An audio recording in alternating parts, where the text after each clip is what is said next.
बिस्मिल्लाहिर्रहमानिर्रहीम। अस्सलाम वालेकुम मेरे प्यारे दोस्तों। हज़रत हुर की शहादत के बाद इमाम हुसैन अलैहिस्सलाम का एक एक साथी अल्लाह ताला के दीन पर कुर्बान होता जाता है। हज़रत अब्बास के जितने भी भाई थे वो सब इमाम हुसैन के कदमों में कुर्बान होते हैं। जनाब अब्बास के बेटे कुर्बान होते हैं। हज़रत हबीब इब्ने मुज़ाहिर अपनी कमर में लाठी को बांध देते हैं ताकि वह झुकी हुई कमर सीधी हो जाए और आप मैदान में जाके शहादत का जाम पी लेते हैं। जनाब आन मोहम्मद शहीद हो जाते हैं। बस जैसे ही अजीज़ व अकारिब शहीद होने लगते हैं, इतने में शहजादा कासिम इमाम हुसैन की खिदमत में आके अर्ज़ करता है, ए मेरे चचा जान, मुझे भी इजाज़त दें ताकि मैं भी आपके कदमों में कुर्बान हो जाऊं। इमाम हुसैन फरमाते हैं, ए मेरे प्यारे भतीजे, तू मेरे भाई हसन की निशानी है। बस कासिम आके अपनी माँ को बताते हैं।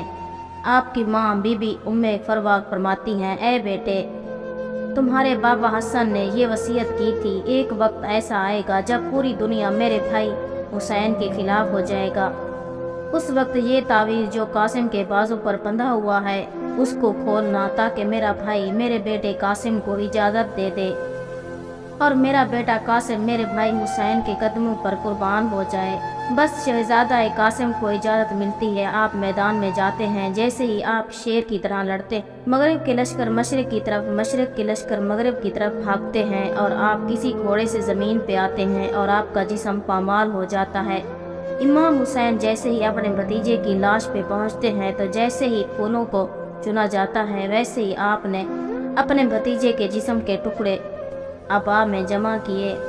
बस जैसे ही कासिम की पामाल लाश ख़याम में पहुंचती है, बीबियाँ रोती हैं। इतनी देर में जनाब अब्बास फरमाते हैं, ए मेरे मौला हुसैन, अब तमाम साथी शहीद हो गए हैं, मुझे इजाज़त दे दे। इमाम हुसैन फरमाते हैं, ए अब्बास, तू फ़ौज का सिपा सलार है, तुझे इजाज़त कैसे दे दूँ।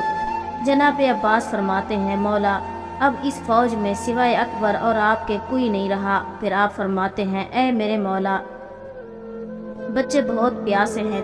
3 दिन से मुसलसल प्यासे रहने की वजह से अब बच्चों से प्यास बर्दाश्त नहीं होती और मुझसे उनका तड़पना देखा नहीं जाता। मुझे हुक्म दें, मैं दरिया से पानी लेके आऊँ। इमाम हुसैन फरमाते हैं, ए अब्बास, जा अपनी बहन ज़ैनब के पास, अगर ज़ैनब इजाज़त दे दे तो फिर नहर फरात चले जाना। जनाब अब्बास बीबी ज़ैनब से इजाज़त लेके मैदान में आते हैं और शेर की तरह हमला करके दरियाए फरात तक आ पहुँचते हैं।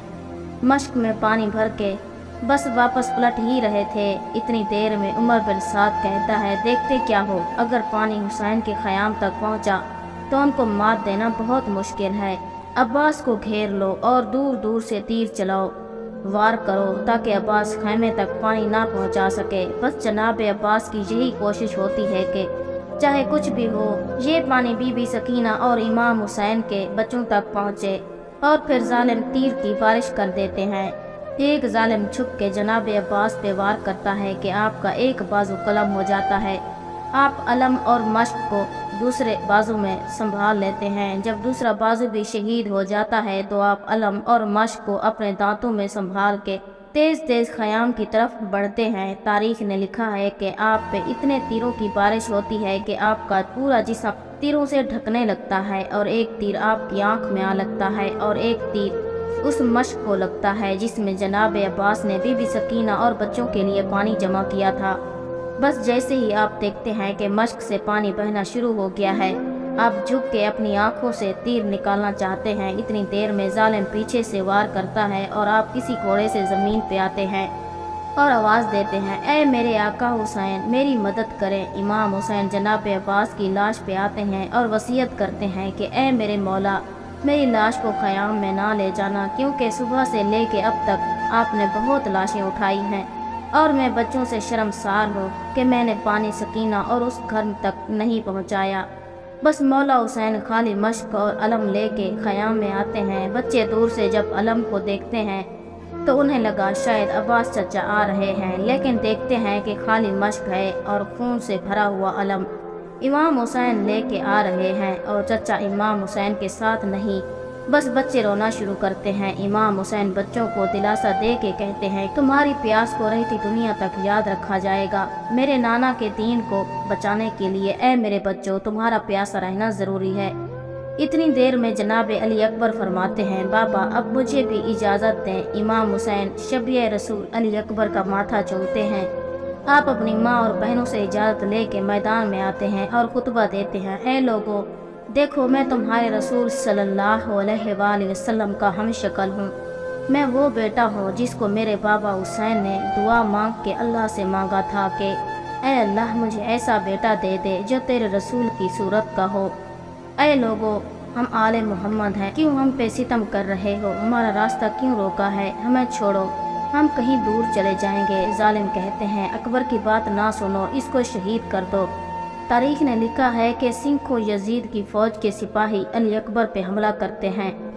देर तक आप लड़ते रहते हैं। बल आखिर एक जालिम अली अकबर के सीने में बुर्ची मारता है और हंस के कहता है कि अब देखते हैं कि बूढ़ा बाप इस जवान बेटे की लाश से ये बुर्ची कैसे निकालता है। और ये कह के बुर्ची पीछे से तोड़ देता है। बस अली अकबर किसी घोड़े से ज़मीन पे आते हैं और आवाज़ देते हैं कि बाबा मेरी मदद करें। इमाम हुसैन कभी उठते हैं कभी गिरते हैं। तारीख ने लिखा है, जैसे कोई बच्चा अपने घुटनों के सहारे चलता है, वैसे ही आप आके अपने बेटे की लाश पे पहुंचते हैं और आवाज़ बुलंद करते हैं, ऐ अल्लाह मैंने इस्लाम के लिए अपना अकबर भी कुर्बान कर दिया। आप देखें, अली अकबर का एक हाथ आपके सीने पर है। आप पूछते हैं, ऐ मेरे बेटे क्या कोई तकलीफ़ है? जनाब अकबर फरमाते हैं, बाबा एक जालिम ने मेरे सीने में बुर्ची मारी है और कहता गया। अब देखते हैं कि ये बूढ़ा बाप अपने बेटे के सीने से बुर्ची कैसे निकालता है। बस इमाम हुसैन अली अकबर का हाथ सीने से हटाते हैं और एक हाथ अपना ज़मीन करबला पे रखते हैं। एक हाथ से बुर्ची को पकड़ते हैं और कहते हैं, ऐ दादा इब्राहिम, देख मैं अपना इस्माइल कैसे ज़िबा करता हूँ। जैसे ही खींचते हैं तो अली अकबर इमाम हुसैन की गोद में तड़पने लगते हैं। आप कहते हैं, ऐ मेरे अल्लाह, मेरे बच्चे अकबर की कुर्बानी कबूल करना। बस अली अकबर की लाश को उठाए ख़याम में आते हैं और बीबी उम्मे लैला और बीबी ज़ैनब से कहते हैं, मेरे बेटे की कुर्बानी कबूल हो गई। फिर आप मैदान में आके हुज्जत तमाम करते हैं और कहते हैं, ऐ मेरे नाना की उम्मत, मैं तुम्हारे रसूल का नवासा हूँ और इन ख़याम में ये तमाम रसूल की बेटियाँ हैं। हमने 3 दिन से पानी नहीं पिया, हमारा क्या कसूर है?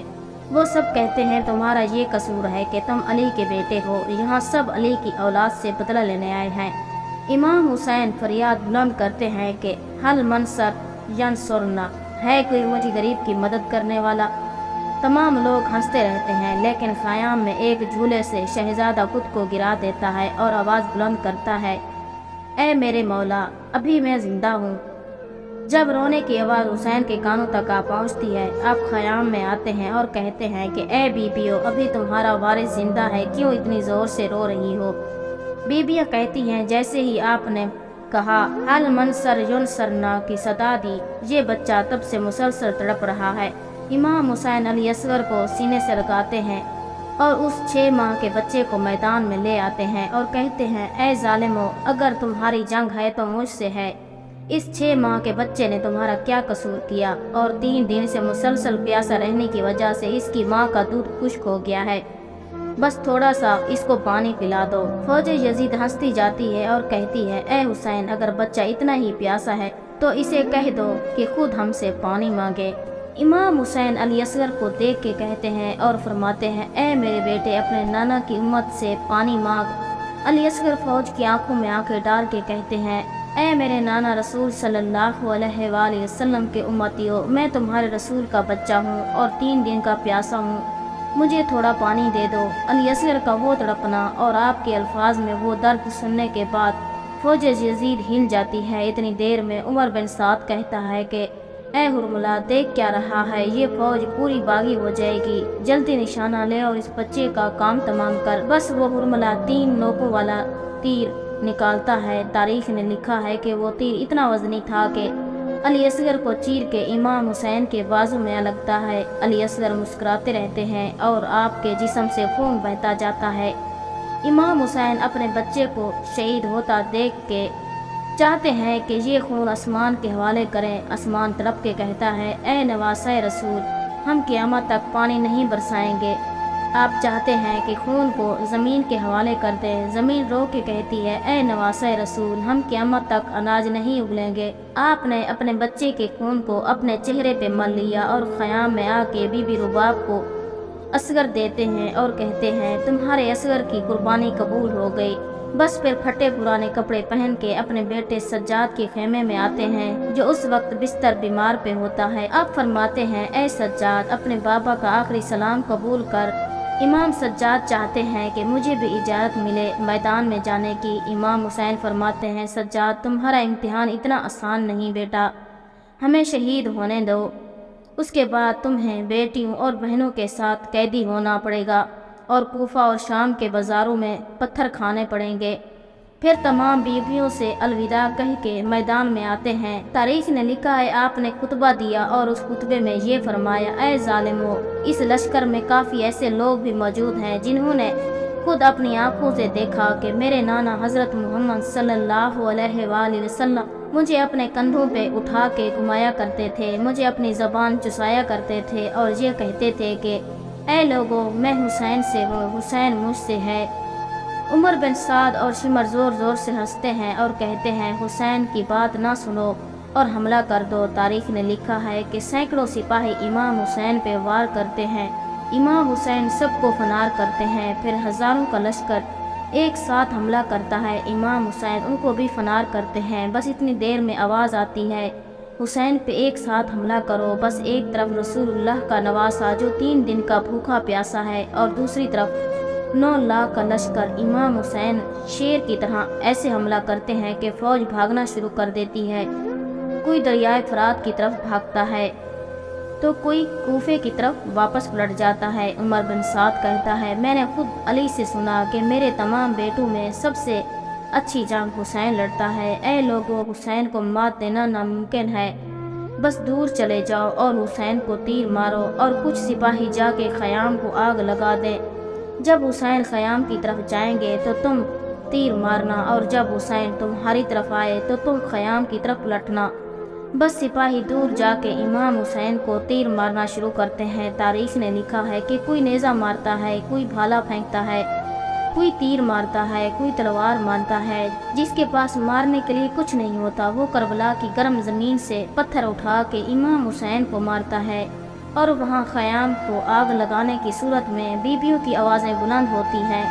امام حسین کبھی خیام کی طرف جاتے ہیں، کبھی میدان کی طرف آتے ہیں، بس آوازیں غائب آنے لگتی ہے، اے حسین، تیرا اللہ تجھ سے راضی ہو گیا۔ امام حسین اپنی تلوار کو روک لیتے ہیں اور فوج یزید میں سے کوئی ظالم امام حسین کی پشت پہ وار کرتا ہے۔ آپ کسی گھوڑے سے زمین پہ آتے ہیں اور سجدہ شکر میں چلے جاتے ہیں، مسلسل اللہ کے دربار میں عرض کرتے ہیں، اے اللہ، تیرا شکر ہے کہ تو نے محمد کے اس نواسے کو اس عظیم امتحان کے لیے چنا۔ بس وہاں خیام جلتے رہتے ہیں اور جہاں آپ اللہ کا شکر ادا کرتے رہتے ہیں۔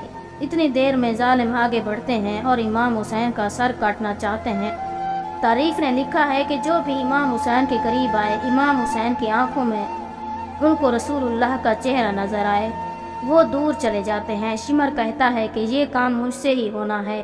بس وہ نواسہ رسول کا سر کاٹ کے نو کے نیزے پہ بلند کرتا ہے اور امام حسین کے جسم مبارک پہ گھوڑوں کو دوڑایا جاتا ہے۔ آپ کی لاش کو پامال کر دیا جاتا ہے، آپ کے خیام کو لوٹا جاتا ہے، آپ کی مستورات کو بن چادر کر کے قیدی بنایا جاتا ہے، لیکن آپ کا سر مبارک کٹنے کے بعد بھی نو کے نیزے پہ بلند ہو کر تمام انسانوں کے نزدیک یہ پیغام دیتا ہے کہ لا الہ الا اللہ محمد رسول اللہ، اللہ کے سوا کوئی عبادت کے لائق نہیں، اور میرے نانا حضرت محمد صلی اللہ علیہ وآلہ وسلم اللہ کے رسول ہیں۔